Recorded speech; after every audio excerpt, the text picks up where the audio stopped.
যে এই গল্পে আমি কাজ করব। আমার আর কোনো কিছু জানার দরকার নেই, কারণ মধ্যবিত্ত একটা নামের জন্য তো মুভি আটকানোর কথা না।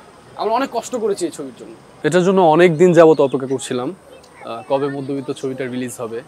সো অবশ্যই অনুভূতি অনেক বেশি ভালো, কারণ আমাদের দীর্ঘদিনের ধৈর্যটা ভাঙতে যাচ্ছে। 20 ডিসেম্বর আমাদের চলচ্চিত্র মধ্যবিত্ত সেটা রিলিজ হতে যাচ্ছে। So I am very excited. Actually মধ্যবিত্ত গল্পটা না আমার লাইফের সাথে অনেকটা মিল।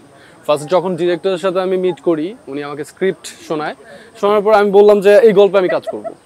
আমার আর কোনো কিছু জানার দরকার নেই, কারণ আপনার এই গল্পটাই হিরো।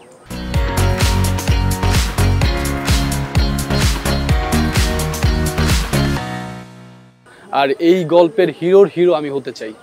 সো আমি এক কথায় রাজি হয়ে যাই, এবং আমাদের এই মধ্যবিত্ত সিনেমার গানগুলো অনেক সুন্দর, অনেক সুন্দর। আমাকে গানগুলো শোনায় আমার যে বড় ভাই ওমর মালিক, ইনি এই ছবিতে আছেন। ইনি হচ্ছেন এন্ট্রি হিরো হিসেবে কাজ করেছে, উনি নিজে গেয়ে আমাকে শোনাইছে। সো শোনানোর পর আমার এত ভালো লাগছে, আমি বলছি ওকে ফাইন, আমরা এই ছবিতে কাজ করব, একসাথে কাজ করব। প্রিপারেশন নিয়েছি।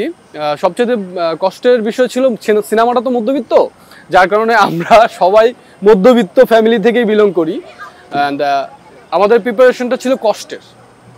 আমরা অনেক কষ্ট করেছি এই ছবির জন্য, অনেক কষ্ট করেছি। হয় না যে সিনেমা মানে হচ্ছে যে জাঁকজমক থাকবে, হিরো যাবে, খাবার দাবার এই সেই, নো। আমরা জাস্ট মুভিটার জন্য অনেক কষ্ট করেছি এবং সাকসেসফুলি ডান করে রিলিজ দিতে যাচ্ছি, এটাই আমাদের পাওয়া। যখন ফার্স্টে সেন্সরে জমা দেওয়া হয় আমাদের মুভিটা, তখন আনকাট ছিল। মানে আমাকে ডিরেক্টর ফোন দিয়ে খুব খুশি, এক্সাইটেড ছিল সে, ছবি তো আমি সেন্সর পেয়ে গেছি। হঠাৎ করে আবার ফোন দিয়ে বলতেছে আটকাই গেছে। কেন? আপনিই তো বললেন ছবি আনকাট সেন্সর পেয়েছি। বাট আই ডোন্ট নো কি হয়েছে সেদিন। মানে হয় না যে পলিটিক্স হয়, নতুন ডিরেক্টর, নতুন হিরো, একটা ভালো মুভি চলে আসতেছে, একটা গল্পের ছবি আসতেছে, হয়তো বা কারো খারাপ লাগছে ব্যাপারটা, সেজন্য তো আটকে দিছে। তো যাই হোক, আমাদের ডিরেক্টরকে বলছে যে এটাকে চেঞ্জ করার জন্য, সে চেঞ্জ করে সে জমা দিছে। জমা দেওয়ার পর সেন্সর আবার দিয়ে দিছে, চিঠিও দিয়ে দিছে। আর আমার ডিরেক্টরকে চিঠিও দিয়ে দিছে, সেন্সর হয়ে গেছে, আবার সেই চিঠিটা আটকাই দিছে। তো এটা তো বোঝাই যাচ্ছে যে সামহাউ যে ছবিটা আটকানোর জন্যই তারা আটকিয়ে রেখেছিল। আদারওয়াইজ শুধুমাত্র একটা নামের জন্য, মধ্যবিত্ত একটা নামের জন্য তো মুভি আটকানোর কথা না।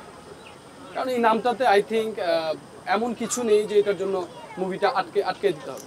তো যাই হোক, আমরা ফাইট করেছি, আমার ডিরেক্টর অনেক ফাইট করেছে। দেন অবশেষে আমরা সেন্সরও নিয়েছি, আমরা রিলিজ ডেটও নিয়েছি। So we are success.